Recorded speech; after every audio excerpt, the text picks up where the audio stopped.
Yo, my dudes, what's going on? Davey here, and welcome to another reaction. This episode, we are diving into That 70s Show Season 2, Episode number 3, called The Velvet Rope. Hopefully, you've been enjoying the series. Hopefully, you are having a wonderful day. Don't forget to like, comment, subscribe. Head on over to Patreon for the full, uncut, unedited reactions over there. Episodes extra early over there as well. With that being said, buckle your seatbelts. Let's ride. It's eggs and hash and some surprises. Oh, we're broke. Well, I have never been a breakfast person. Is this rabbit? No? If Daddy gets a job, can we stop eating dog food? Lori, it is not dog food, and God, I hope so. I'd hire you, Daddy, especially if the position was world's best father. Okay, kiss ass. Oh, you make me sick. Kissing ass. I've been working since I was 16. I fought in 2 wars. Hell, I killed people. I'm not saying that I didn't enjoy it. Well, thanks, sweetie. Dude, such a kiss ass. Bye, Daddy. Okay. And slipped her some money, It's yes. tongue. This one's more like relaxed. What the hell are we playing? All right, it's Strip official. Monopoly? My parents are freaks. Which one is my boyfriend again?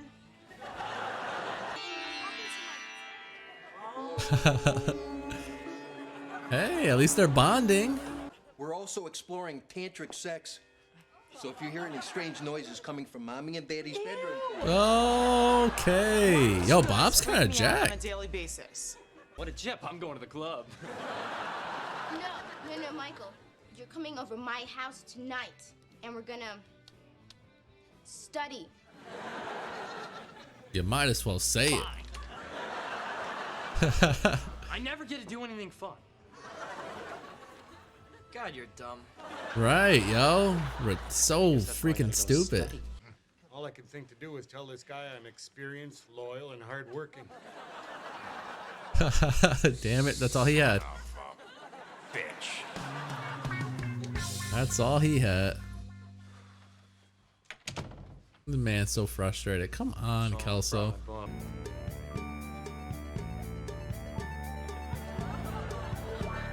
That's it? 2 minutes?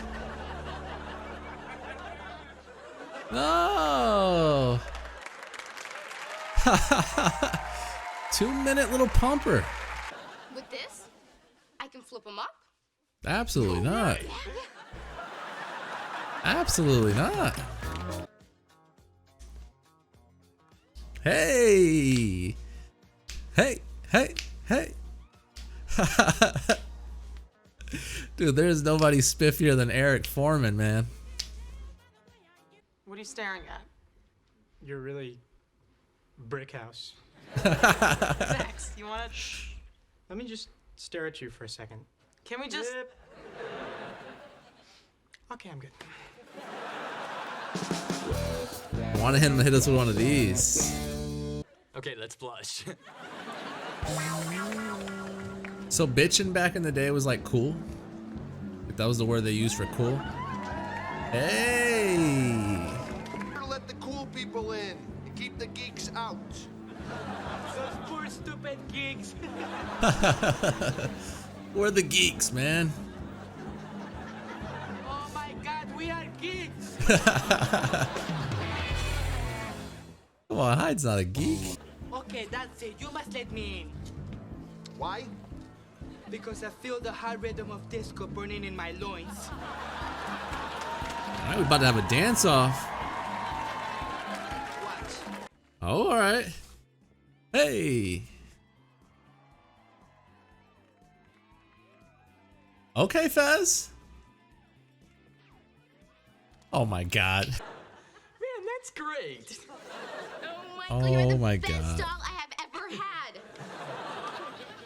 You know what? I have the perfect gown for you. All right, Jackie, slow down. We're going a little far here, Jackie. Lipstick is one thing, but a gown, that's kind of fruity. No, not the No, makeup it's you got not, on. Michael. Bowie wears dresses. You're propping up a dying system, man. You see, someday soon, people are gonna wake up, and they're gonna realize that most of us don't fit into your Hollywood, Madison Avenue, candy-coated ideal of what's cool. And when we do, we're gonna rise up. We're gonna put you on trial, then parade through the streets with your head on a stick. There we go. Tell him, hi. Just political outrage. You're in. Squeeze in there, Eric. Squeeze in there, Eric. Let me tell you something. If she was a bouncer, I'd be in that stupid club right now. You big ass. I said it. Just tell him your dad's Red Foreman. The American working man takes his rightful place on the throne. I love Kitty. Hi, honey. How was your day? They gave me another raise. Oh, honey, with all Yeah, the that's money how it you worked. make, it's no wonder I don't have to work.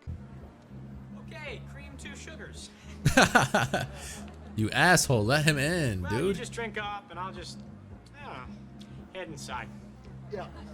No. Oh, come on. You suck. Gotta be kidding. Mr. Big Shot Bouncer. Mr. I open and close the road. Mr. Boatman on the river Styx. Spin. His watch is broken. Oh, this is gonna go really bad. Hi, Daddy. We're studying. No, Daddy. Ah! I love him. Daddy, I love him. Yeah, don't say that any louder. Okay, I think the question has become, why am I with you?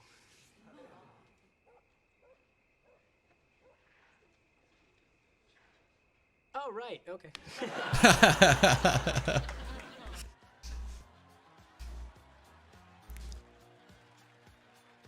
Hey.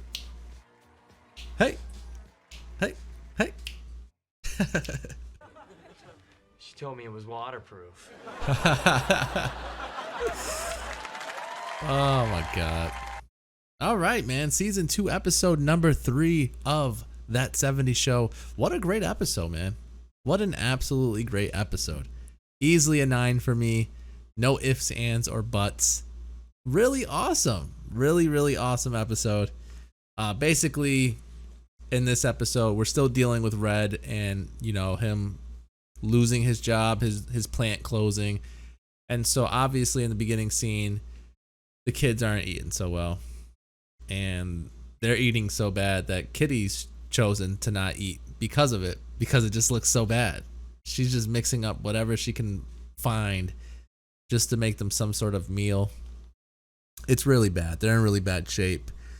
I mean, they still have the roof over their head, obviously, but Kitty's worried. Red's trying to stay optimistic. Lori's still asking for money, even though times are hard. And so, you know, Kitty's just trying to motivate Red to go out there, you know, knock that interview out the park and do what he does best. And so, obviously, in a small town like they live in, Point Place, there's not really much opportunity. And literally everybody that was at that interview with him worked at the plant. So there's really not much. I would think that they would see that he was a manager at the plant and put him over most people. But it doesn't seem like that's the case. He didn't get the job, which is a bummer. So basically that's going on. We have Donna come in, and she's pretty much complaining that her parents are super weird, which they are, but I'm glad they're bonding because they definitely, towards the end of season 1, they were just coming off as just like, this is a divorce waiting to happen. And so they're at least giving it a shot. Yo, Bob's kind of jacked, yo. He's got the veins popping out. You know, when you look at Bob in the first season, I'm like, oh, Bob's chunky. I don't know. He might still have the gut, but he's got some pretty swole arms. I'm not going to lie. But basically, they're being weird. You know, Donna just wants to get out of town, go somewhere fun. And so Kelso mentions a club that's in Chicago. And pretty much Jackie shuts it down for him. And man, oh man, is Kelso not the brightest. Like, he's just not smart at all. At all. So she's like, pretty much like, no, Michael, my parents are going to be gone for a couple hours. We need to study. He gets super pissed and he's like, oh my God, I never get to do anything fun.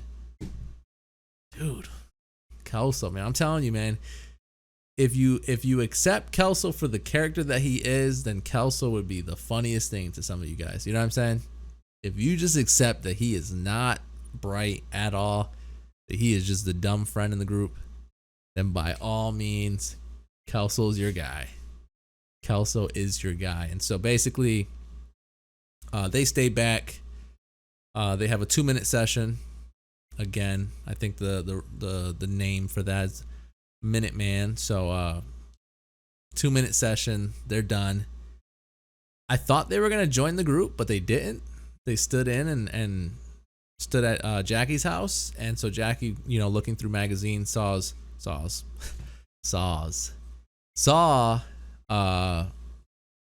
David Bowie, I think that was the name she said, and he wears makeup or whatever and glam and all those good stuff, and so she wanted to do that for Kelso. She wanted to have a human size Ken doll, if you will, and so she wanted to doll him up. And at first, he's not with it, but then he gives into it. And then she keeps adding to it, and he's not with it at first, but then he gives into it.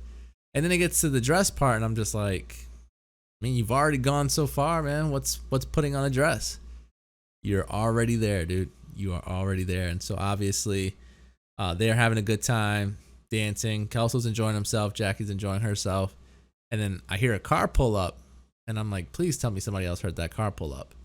And it was Jackie's dad. And basically he chokes him out, which is kind of funny.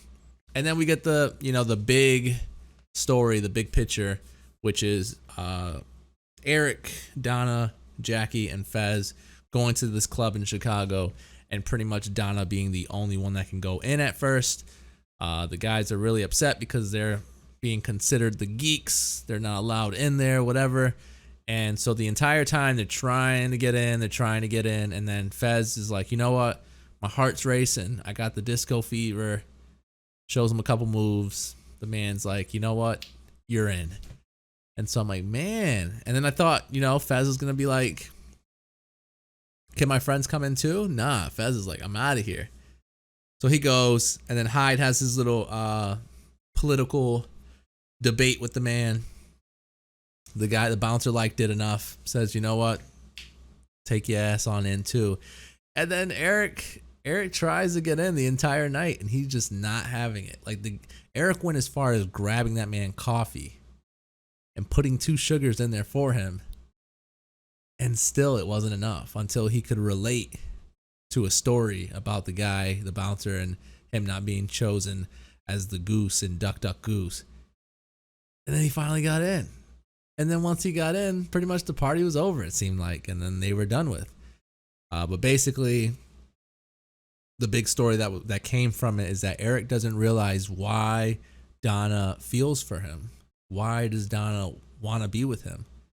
And so he asks, and she's being very sarcastic about it, like, oh, then I'll just get the exact opposite of you. And by saying that, she's pretty much telling him why she likes to be with him. And then he then asks, well, then maybe it's, why do I want to be with you? And she kisses him or whatever. And he realizes, oh yeah, that's the reason. That's the reason I want to be with you. And then we end with the circle, which was probably the shortest circle, even considering season 1's shorter circles. That was a pretty short one. Well, basically just making more fun of the makeup that Kelso's wearing, his mascara running down, all that good stuff. But this is a really good episode. It's easily a 9 for me. It's easily my favorite episode coming into season 2. The first one was good. The second one I wasn't so fond of. But this third one was a really good one. I'm going to give it a 9. To me, it's my favorite episode so far in the season. And now even looking back, though, I feel like I probably was a little harsh on the second episode.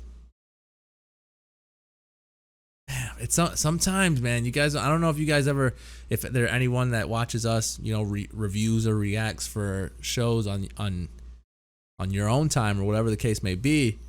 It's extremely tough, man. because you have to be so focused and like into what you're watching that if you don't necessarily raw reaction like something right away, it's set in stone for the most part. Because I might sleep on it and come back the next day and be like, man, why did I give that episode such a low rating? I like that episode. And this episode was really good. This episode was definitely a 9 for me. Really, really good. Lori and the Professor. Interesting. So Lori's going to be a bigger deal in season 2. Interesting route. But that's the episode. Hopefully you enjoyed the review. Hopefully you enjoyed the reaction. Don't forget to like, comment, subscribe. Head on over to Patreon for the full uncut, unedited reactions over there. Episodes extra early as well. That being said, I'll catch you guys later. Bees, guys.